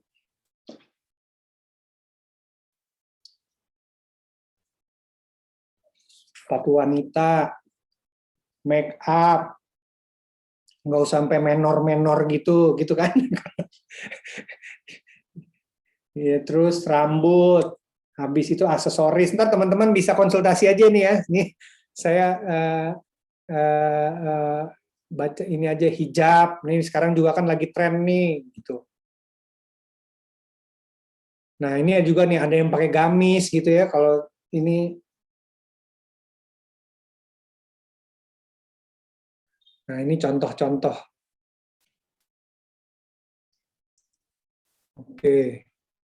Nah, ini kunci sukses yang berikutnya. Tadi udah 6 ya, penampilan. Sekarang nomor 7. Daftar nama yang terus berkembang, teman-teman. Kalau mau sukses, harus punya daftar nama yang berkembang. Contohnya gimana sih maksudnya? Kalau boleh teman-teman ini, teman-teman harus tulis. Kalau saya dulu diajarinnya harus ditumpahin ke kertas. Dari mana sih? Ya udah pasti yang paling dekat. Kalau yang baru join apa segala macam, itu ada sebutannya dulu ring 1, ada ring 2, ada ring 3. Ring 1 dulu dibongkar sampai habis gitu ya. Saudara, keluarga, sahabat, itu semua masuk ring 1. Ya, semua daftar nama. Ntar habis itu bongkar lagi. Teman SD, teman SMP, teman SMA, teman kuliah. Tuh, daftar nama. Ya, coba teman-teman lihat. Kalau dulu kita juga diajarin, teman-teman buka handphone teman-teman, lihat ada berapa list nama di kontak. Itu bahan. Ya. Kalau teman-teman bingung lagi, yang udah nikah apa segala macam, dulu waktu nikah ngundang berapa orang, itu bank nama teman-teman. Ya, karena nama ini jadi sangat penting di bisnis ini, karena kita mau bercerita, tadi kan, profesi agen asuransi. Baik, membantu, sama bercerita. Nah, itu berarti masuknya mesti ke daftar nama. Kita nih jalanin, saya sama istri, sampai hari ini, udah tahun ke-14, masih aja tuh ada nama teman yang belum kita ketemuin. Maksudnya, begitu bongkar-bongkar lagi, oh iya ini dia. Sekarang bisa lihat dari Facebook, dari IG, dari apa lagi tuh ya, ada Twitter, apa segala macam. Ada teman yang udah nggak ini, dulu cuman masuk, misalnya zaman kita SMP, dia cuman teman nama kita cuman 1 tahun, terus dia pindah keluar kota. Oh iya baru kelihatan, itu bank nama teman-teman. Berkembang. Akhirnya kita ngeliatin semua satu-satu. Media sosial sekarang ini, Facebook apa segala macam, itu ngebantu banget sih, kalau menurut saya. Karena banyak teman-teman yang bahkan kita sendiri juga udah nggak ingat. Gitu. Padahal dia teman kita barengan satu SMP, dia cuman setahun, nggak inget loh.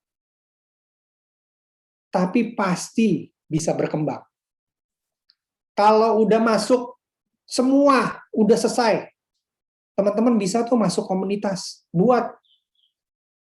buat komunitas atau masuk ke komunitas. Komunitas apa sih? Sekarang zamannya sepeda, lari, apalagi ya? Motor, tuh banyak kan tuh. Terus ada mobil, ada komunitas, apalagi fitness. Banyak teman-teman, bisa, nama tuh bisa berkembang. Dan teman-teman harus. Atau referensi, teman-teman punya nasabah gede apa segala macam, entar dikenalin sama kakaknya, entar dikenalin sama tantenya. Teman-teman harus supel. Dan teman-teman harus mau bahwa daftar nama itu harus berkembang terus. Jadi teman-teman tahu kalau kunci sukses, daftar nama harus berkembang. Gimana cara kembangannya? Jangan mati akal udah. Ya.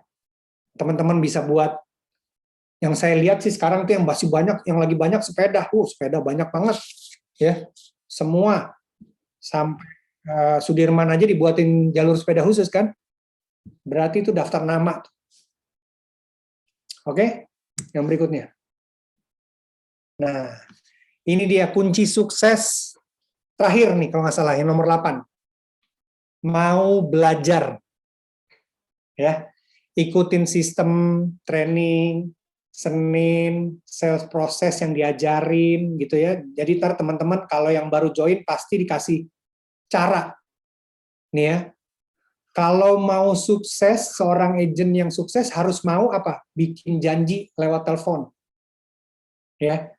Bikin janji telepon atau WhatsApp, tanya sama leadernya. Gimana caranya? Ya harus buat janji. janji ketemu, karena kalau nggak kita nggak mungkin tiba-tiba ketemu lagi pergi. Harus buat janji. Kemudian yang berikutnya menghafal skrip. Skrip itu apa? Maksudnya gini, mau buat janji tapi bingung ngomongnya. Teman-teman tanya sama leadernya, gimana sih caranya buat janji? Teman-teman tulis. Ada kok di sini template-nya tuh ada, bisa buat bahwa oh nih kayak begini, udah ntar teman-teman ngikutin aja. Ya, skrip ada lagi, cara cerita produk itu skrip juga. Gimana? Apa caranya? Ada, teman-teman tinggal tanya sama leadernya. Kalau mau cerita produk, pakai cara apa? Ada tuh kelasnya. Teman-teman, ada RJW, ada RJP, ada rumah sakit, ada apa? Buat skripnya bisa. Ya, jadi teman-teman punya panduannya. Setiap ketemu, udah ngomongnya itu aja. Bikin janji telepon pakai skrip, cerita sama orang juga pakai skrip. Nomor 3, sering latihan apa yang sudah dijajarkan. Latihannya gampang, kalau latihan sama leader, role play gitu ya, begitu pas udah skripnya udah jadi, baca aja dulu. Habis itu ntar baru pelan-pelan lepas. Ntar sampai di rumah cobain sama spouse-nya apa segala macam. Ntar lama-lama merdu sendiri kalau kita bilang. Makin banyak teman-teman ketemu sama orang, ntar lama-lama makin gampang. Nah ini mau sering mencatat, role play, sering konsultasi sama leadernya tuh, paketnya tuh sadar untuk selalu introspeksi. Jadi teman-teman setiap apa yang teman-teman jalanin, teman-teman harus menilai. Ajak leadernya juga, gimana ya leader bagusnya, gue kayaknya gini, harus, karena ini bisnis, mindsetnya teman-teman harus mengevaluasi apa yang teman-teman kerjain. Gitu. Teman-teman harus koreksi diri sendiri, atau minta sama leader. Oh, gue kayaknya kurang ini, oh cerita gue kayaknya kurang ini, oh gue produk yang ini kurang tahu, jadi begitu dia nanya, gue nggak tahu, gitu. Ya. Udah, itu kunci sukses yang ke-8. Itu semua kunci sukses ini ya sangat jadi penting kalau teman-teman mindset-nya udah di-set, mau seperti apa ngejalanin bisnis ini, habis itu teman-teman jalanin kunci suksesnya 8 poin ini, jaminan udah pasti teman-teman jadi sukses. Nah, ini ada quotes nih.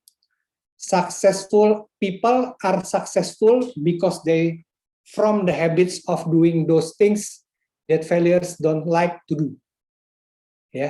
Jadi gampangnya gini, orang yang berhasil bukanlah orang yang tidak pernah gagal, melainkan orang yang tidak pernah menyerah. Jadi teman-teman harus mindset-nya tuh harus jadi pebisnis. Bahwa kalau gagal coba lagi, kalau gagal coba lagi, kalau gagal coba lagi. Mesti jadi pejuang. Dan itu saya rasa sama di semua bisnis apapun teman-teman mau ngejalanin, itu pasti sama kayak begitu. Oke? Next. Nah, ini testimoni pembicara. Apa ya testimoni?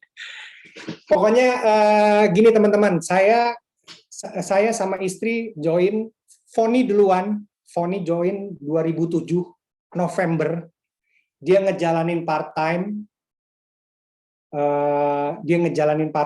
habis itu begitu udah jalan 3 bulan, 4 bulan, saya jadi kerja di kantor orang di bagian finance manager. Terus habis itu saya mulai ngeliat bahwa kok segitu gampangnya dia kerjain, terus secara income dia lihat saya lihat gitu ya, terus tahu kok yang dikerjain segitu, terus ini apa segala macam. Akhirnya 4 bulan atau 3 bulan setelah dia join November itu, saya mulai ikut datang training nih kayak begini, ya, datang ke kantor apa segala macam, digest ya sebutannya ya, dibahas di otak, dibuka, dilihat orangnya, dicoret-coret hitungannya, kan ada tuh kalau di sini jenjang karir apa segala macam bisa dapat dari mana, bedah itu semua, bahas sama diri sendiri kalau saya waktu itu. Singkat cerita 2007 dia Foni mulai part-time, habis itu 2008 Oktober kalau nggak salah tuh waktu itu mau puasa, saya masukin surat resign. ke kantor saya. Karena saya menganggapnya di waktu itu semua bisnis ini luar biasa. Kalau buat saya, ya, sistemnya udah ada, jadi ngejalaninnya tuh gampang, ya, karena semua sistemnya. Karena kita modelnya kayak franchise, sama loh, sama kayak kita buka McDonald, kita buka apa namanya Starbucks, itu sama. Yang jualan kita jualannya jualan Prudential, bumbunya segala macam itu udah kebuat. Tinggal kita ngeraciknya aja gitu. Benar nggak? Mau sisinya, mau PPH-nya, mau ininya, itu udah semuanya udah ada. Persis seperti franchise. Dan yang luar biasanya lagi, ini bisa diwarisin. Boleh teman-teman tanya ntar sama leadernya. Itu yang ngebuat saya pribadi, bukannya Foni, itu yang ngebuat saya akhirnya gila luar biasa juga nih bisnis. Ya, 2008. Akhirnya saya resign. Dan dengan jalanin 2 tahun aja, ya, waktu itu jadi 2007, 2009 akhir apa? Ya kalau nggak salah 2009 akhir ya. 2008 saya resign, 2009 akhir itu saya udah terima income, kita berdua udah terima income hampir 40 juta. Ya, ini bukan bicara kesombongan, ini bukan bicara apapun gitu ya, tapi ini buat berbagi, buat testimoni nih sesuai judulnya gitu, biar teman-teman juga termotivasi. 2007 ke 2009 udah dapat 40 juta. Ya, dengan 2008 kita full time berduaan. Di sini kalau saya bilang orang income 100 juta, kerja di mana aja tuh bisa income 100 juta. Setuju nggak? Ya. Sama loh, dimanapun kerja bisa 100 juta. Masalahnya cuma seberapa cepat. Itu masalahnya. Bisa sampai 100 juta, seberapa cepat teman-teman melalui prosesnya. Ya. 2009 kita udah terima 40 juta, waktu itu kaget gitu ya. Wah, kok udah terima 40 juta ya? Dari 2009. Singkat cerita, 2011 akhir kita udah terima income 3 digit. Ya. Dengan kerendahan hati, bukannya buat sombong apa segala macam, cuman teman-teman mesti ngebayangin. Saya bukan orang hebat, kita bukan orang hebat, banyak orang hebat yang lebih lagi, ada yang 2,5 tahun udah 100 juta, ada yang 3 tahun udah 100 juta. Saya masuknya 4 tahun.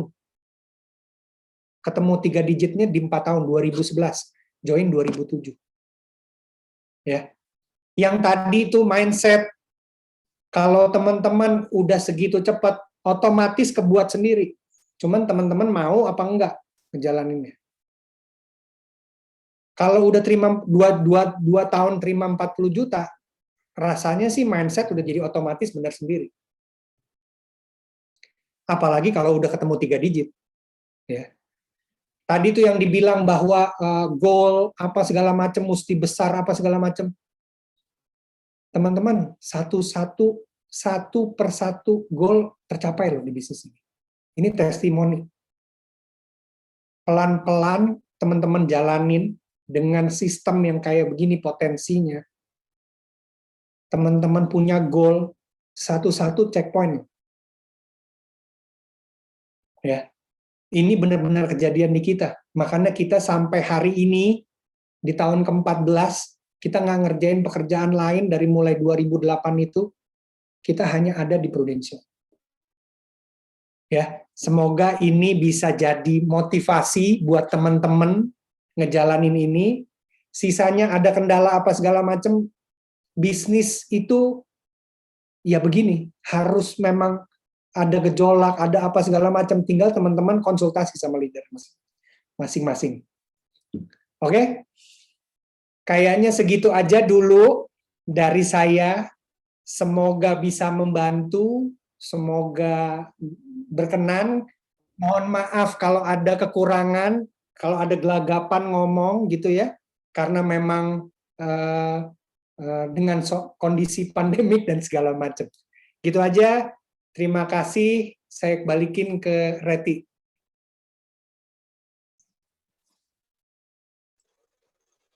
Oke, terima kasih banyak buat Pak Rui. Ya aplaus dulu masing-masing sendiri teman-teman. Terima kasih banyak buat Pak Rui atas sharing ilmunya. Thank you, Pak Rui. Mudah-mudahan apa yang disampaikan sama Pak Rui tadi tuh keren banget lah ya, itu pengalaman nggak main-main ya, sudah berapa masuk tahun ke-14 ya. Saya juga banyak dapat hal baru gitu, walaupun ya saya juga nggak jauh-jauh sama Pak Rui ngikutinnya gitu kan, ikutin di sini gitu. Kemudian setelah ini ada link absen yang mesti di-share. Mohon maaf Pak Rui, ada di sharing nggak? Soalnya ini lagi ada masalah. Dari tadi bisa di-share dari ini. Kalau nggak saya download sebentar. Kayaknya ada deh. Ini ada deh. Ya. Minta tolong. Kemudian untuk selanjutnya jangan bubar dulu, nanti langsung dari Zoom maksudnya pindah ke ruangan untuk power session atau NBO ya teman-teman. Nah ini aplikasinya jangan lupa isi sama teman-teman semuanya karena ini penting untuk perhitungan kontes-kontes yang ada di OneVision. Jadi teman-teman yang ikutan mau ikutan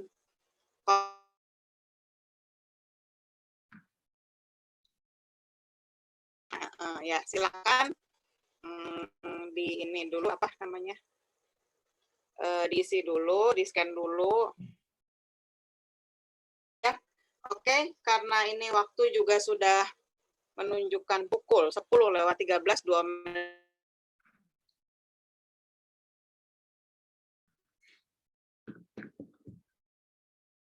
Kayaknya Bu Reti keputus-putus ya suaranya. Putus. Iya, putus Bu Reti.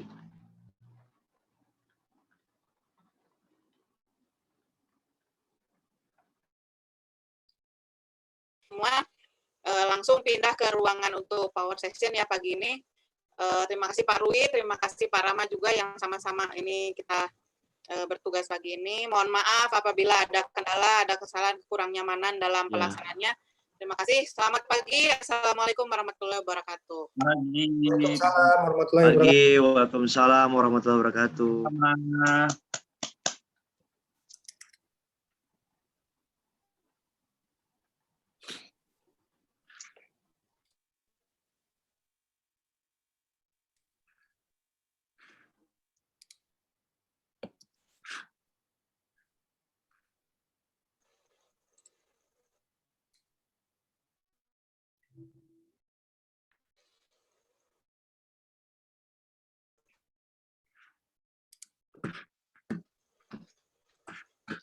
Makasih Reti. Makasih Rama. Iya, sama-sama. Sama-sama apa? Sempat kepental tadi.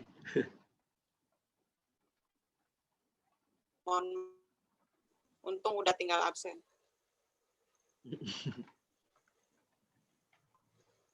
Oke, langsung pindah ya ke ruangan.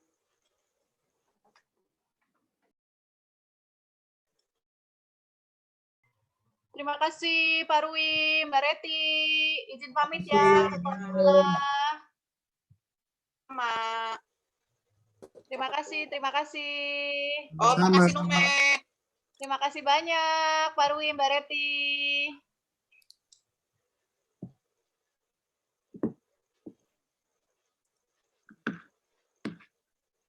Kita pamit ya. Ya, sip. Iya Pak. Semua. Thank you Pak. Masih. Berapa ya? 30 berapa? Pesertanya? 34 Tadi sempat 35 sih, 35. 35 Semuanya ya? 35. Sama kita juga berarti 32. Ya.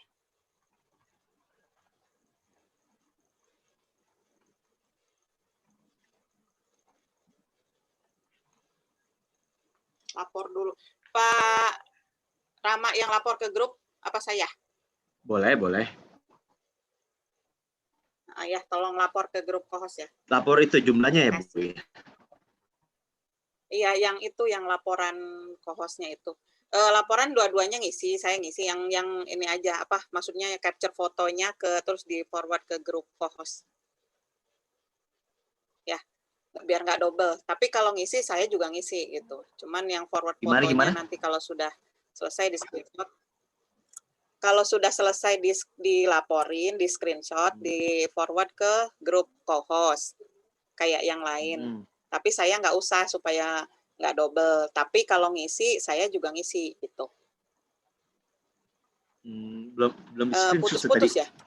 Putus-putus. Nah, saya matiin dulu video saya biar nggak Boleh. Halo, sekarang gimana? Jadi Udah. laporannya kan diisi tuh ada di grup co-host kan ada laporan linknya kan, itu diisi, terus nanti di screenshot dikirim ke grup co-host gitu. Pak Rama aja yang ngirim ke grup. Tapi kalau ngisi, dua-duanya ngisi tetap. Maksudnya saya ngisi, Pak Rama ngisi, cuman yang forward ke grup cuma Pak Rama aja. Oke, kelas mindset. Sip. Ya. Oke, Bu. Itu aja paling kalau udah selesai tugasnya begitu doang. Sip. Saya isi dan capture. Nah, oke. Ini udah boleh live ya? Udah tinggal 6 juga. Tungguin dulu.